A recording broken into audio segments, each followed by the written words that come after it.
Well, welcome to this week's Toyota Tailgate Talk. You're looking down at the Legends and Heroes bike stand. This is a WR 400, a 1974 Husky that's reborn, and I'm here with Alex Moros, the inventor of the Legends and Heroes, you and Mike. But hey, this thing's pretty mint.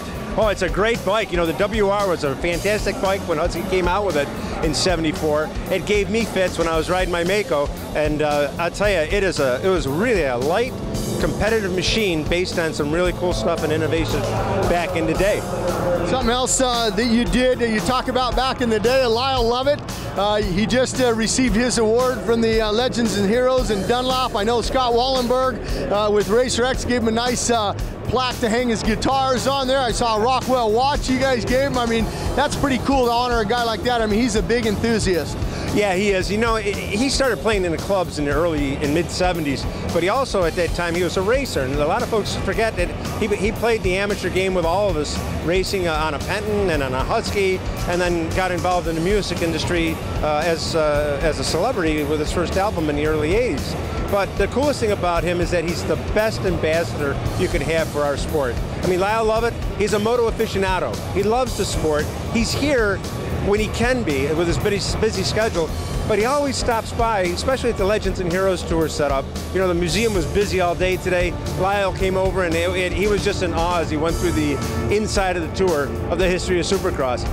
You mentioned some of the bikes that you have. I mean, talk a little bit about this 2015. You've been doing it for a while, but each and every year I go by, I see more and more things in that trailer. Yeah, you know, we had Doug Henry's bike, which was the first bike to win a Supercross in Vegas. And then earlier this year, through our friends at Tom White and Tim Moen over at KTM and the Motocross History Museum, there was this 1997 KTM that was going to be sold. Now, we took possession of the bike this weekend, but that was the first KTM ever to make a main. It was raced by Lance Smale, and it was a factory bike.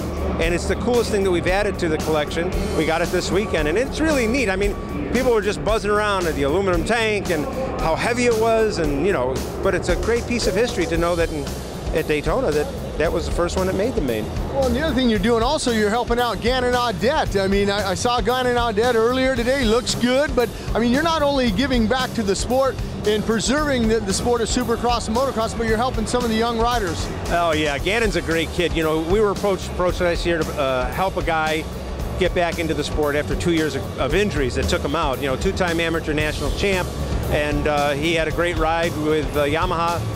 Then he came to Dallas and broke his wrist. The next year he came to Dallas and broke his femur, or his hip, I mean. Last year we came back not expecting much. He made the show and finished 16th overall. And this summer he came back and said, Al, can you take the bike out? I'd like to do Supercross again. Started training, and you know, he's going to be ready tonight. Hopefully the show and the main, and we're just so honored to be a part of our next realm of honoring the future legends in our sport by helping the heroes that are out here racing today.